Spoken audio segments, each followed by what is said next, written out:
السلام علیکم. یہ لیکچر نمبر 15 ہے جماعت ششم کے لیے اسلامیات کا. حج اور اس کی اہمیت آج کمپلیٹ کرواؤں گی. سوال نمبر 2 اور سوال نمبر 3. اس کے بعد پھر میں نیا چیپٹر شروع کروں گی.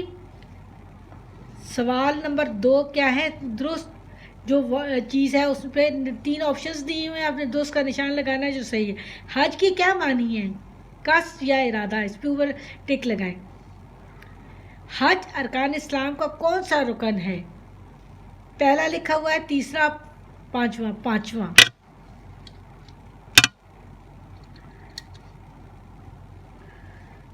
حج کس سن ہجری میں فرض ہوا؟ 9 ہجری میں.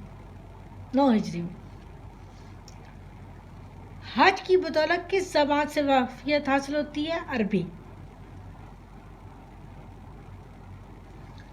اچھا، یہ لکھا ہوا ہے، ورڈز ہیں کچھ کالم والے میں: طواف، سعی، رمی، وقوف عرفات.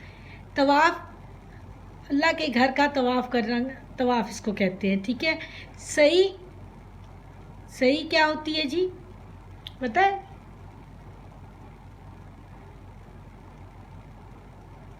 رمی ہوتی ہے جو پتھر کے ستون ہیں ان کو کنکریاں مارنا. اور سعی ہوتی ہے صفا اور مروہ کے درمیان دوڑنا، جو حضرت کون سی تھی؟ بی بی ہاجرہ کی وجہ سے ہم وہ کرتے ہیں. وقوف عرفات کے میدان میں ٹھہرنا. رمی پتھر کے ستونوں کو کنکریاں مارنا. اب یہ ان کو 1 2 3 لگا لیں اور اس حساب سے آپ کر دیں. یہ 4 ہے نا. طواف خانہ کعبہ کے گرد چکر لگانا، نمبر 1 اس کے آگے آئے گا. سعی صفا اور مروہ کے درمیان دوڑنا. رمی پتھر کے ستونوں کو کنکریاں مارنا. وقوف عرفات میدان عرفات میں ٹھہرنا. سمجھ آ گیا آپ لوگوں کو؟ اس کام کو اچھی طرح دیکھ بھی لیں، نمبرنگ کر لیں. طواف 1، سعی 2، رمی 3 اور وقوف عرفات 4. اب اسی حساب سے جو اس کے ساتھ اس کے سامنے اس کا نمبر لگا دیں. ٹھیک ہے. فرسٹ نمبر آتا ہے خانہ کعبہ کی گرد طواف. ٹھیک ہے. دوسرا آتا ہے صفا و مروہ کے درمیان دوڑنا. تیسرا رمی پتھر کے ستونوں کو کنکریاں مارنا. وقوف عرفات میدان عرفات میں ٹھہرنا. یہ حج کے دوران ہوتا ہے. ٹھیک ہے بیٹا. اب یہ دونوں کوشچن ہو گئے. اب ہم کیا کرتے ہیں؟ نیا چیپٹر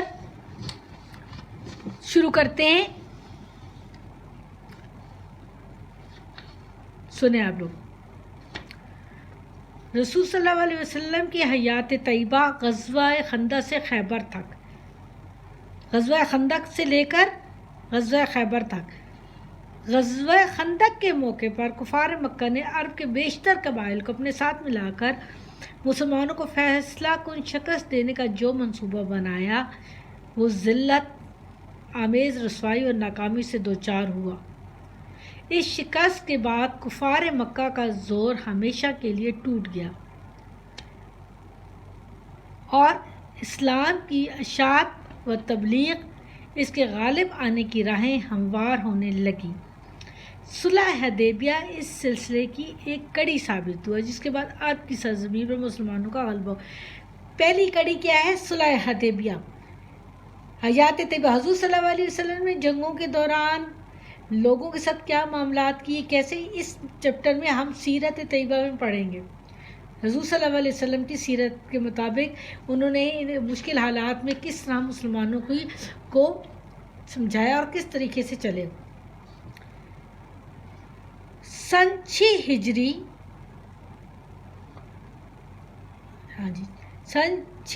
میں مسلمان اور کفار مکہ کے درمیان ایک معاہدہ ہوا جو تاریخ میں صلح حدیبیہ کے نام سے مشہور ہے. چونکہ یہ صلح حدیبیہ کے مقام پر ہوئی تھی، اس لیے اس کو صلح حدیبیہ بھی کہا جاتا ہے. یہ حضور صلی اللہ علیہ وسلم عمرے کے لیے 1400 صحابہ کو لے کر مدینہ سے مکہ کی طرف آ رہے تھے تو رستے میں ان کفار میں سے کچھ نے سوچا کہ انہیں روکنا چاہیے، یہ کہ جنگ کے لیے تو نہیں آ رہے، جبکہ حضور صلی اللہ علیہ وسلم جنگ کے لیے نہیں آ رہے تھے۔ انہوں نے روکنے جب یہ کہ اصفہان کی مقام پر پہنچے تو وہ معلوم ہوا کہ وہ جنگی تیاریاں کر رہے ہیں کفار جو ہے۔ پھر اس دوران خالد بن ولید کے دستے نے آپ لوگوں کو روکنے کی کوشش کی، مسلمانوں نے رستہ بدل کر حدیبیہ کے مقام پر ٹھہر گئے۔ پھر انہوں نے اپنا ایلچی بھیجا جو حضرت عثمان رضی اللہ تعالیٰ عنہ تھے، اس کو میں سنا دیتی ہوں۔ ذکات سن 6 ہجری میں رسول صلی اللہ علیہ وسلم 1400 صحابہ کے ہمراہ عمرے کی ادائیگی کے لیے مدینہ سے مکہ کی طرف روانہ ہوئے۔ مسلمان عمرے کے ارادے سے جا رہے تھے، جنگ کے لیے نہیں، اس لیے ان کی تلواریں نیام میں تھیں، وہ جو ہوتا ہے نا پلاسٹک کا کور تھا جس کے اندر رکھتے۔ جب کفار مکہ کو اس بات کا علم ہوا تو انہوں نے تمام قبائل کے ساتھ مل کر فیصلہ کیا کہ وہ مسلمانوں کو عمرہ ادا کرنے سے روکیں گے۔ انہوں نے ساتھی قبیلوں کے ساتھ مل کر مسلمانوں کے خلاف بڑی فوج تیار کر لی۔ جب مسلمان مقام اصفہان پر پہنچے تو معلوم ہوا کہ کفار مکہ ان کے خلاف جنگی تیاریوں میں مصروف ہیں۔ اسی دوران خالد بن ولید جو کہ اس وقت ایمان ہی لائے تھے، اپنے دستے کے سواروں کے ساتھ مسلمان کا راستہ روکنے کی کوشش کی، چنانچہ مسلمان اپنا راستہ بدل کر حدیبیہ کے مقام پر ٹھہر گئے۔ نبی اکرم صلی اللہ علیہ وسلم جب دیکھا کہ کفار مکہ کے جنگ کے لیے آمادہ، تو انہوں نے حضرت عثمان کو سفیر بنا کے اہل مکہ کی طرف بھیجا تاکہ کفار کو سمجھائیں کہ مسلمان جنگ کے ارادے سے نہیں بلکہ صرف بیت اللہ کی زیارت کے لیے ہیں۔ حضرت عثمان نے اہل مکہ میں معزز سمجھے جاتے تھے، چنانچہ مکہ پہنچے تو کفار نے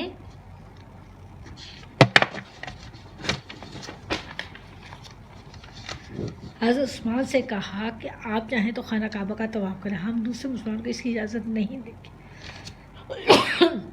حضرت عثمان رضی اللہ کی طبیعت نے گوارا نہ کیا اور رسول صلی اللہ علیہ وسلم اور دوسرے مسلمانوں کے بغیر بیت اللہ کا طواف کر لے۔ حضرت عثمان کو کفار مکے میں ہی روک لیا۔ ادھر یہ خبر مشہور ہوگی کہ حضرت عثمان شہید کر دیے گئے۔ یہاں تک آج ہم پڑھیں گے۔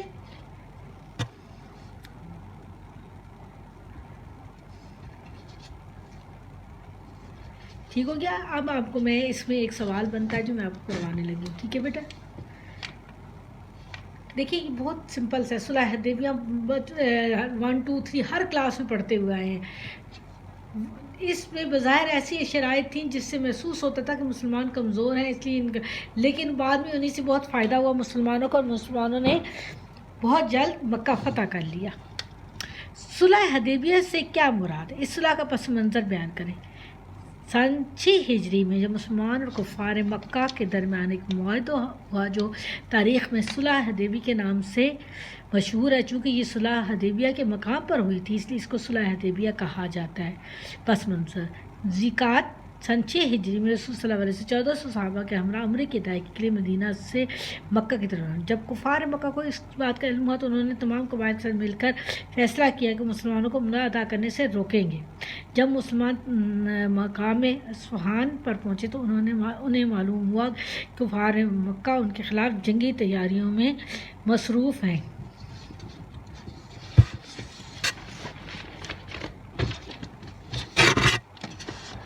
خالد بن ولید نے اپنے دستے کے سواروں کے ساتھ مسلمانوں کا راستہ روکنے کی کوشش کی، چنانچہ مسلمان راستہ بدل کر حدیبیہ کے مقام پر ٹھہر گئے۔ یہاں تک آج آپ کا یہ کوشچن ہے، ایک کوشچن آنسر تھا، اور میں نے آپ کو کچھ تھوڑا سا چیپٹر پڑھا دیا، پھر آگے کنٹینیو کریں گے انشاءاللہ۔ اللہ حافظ۔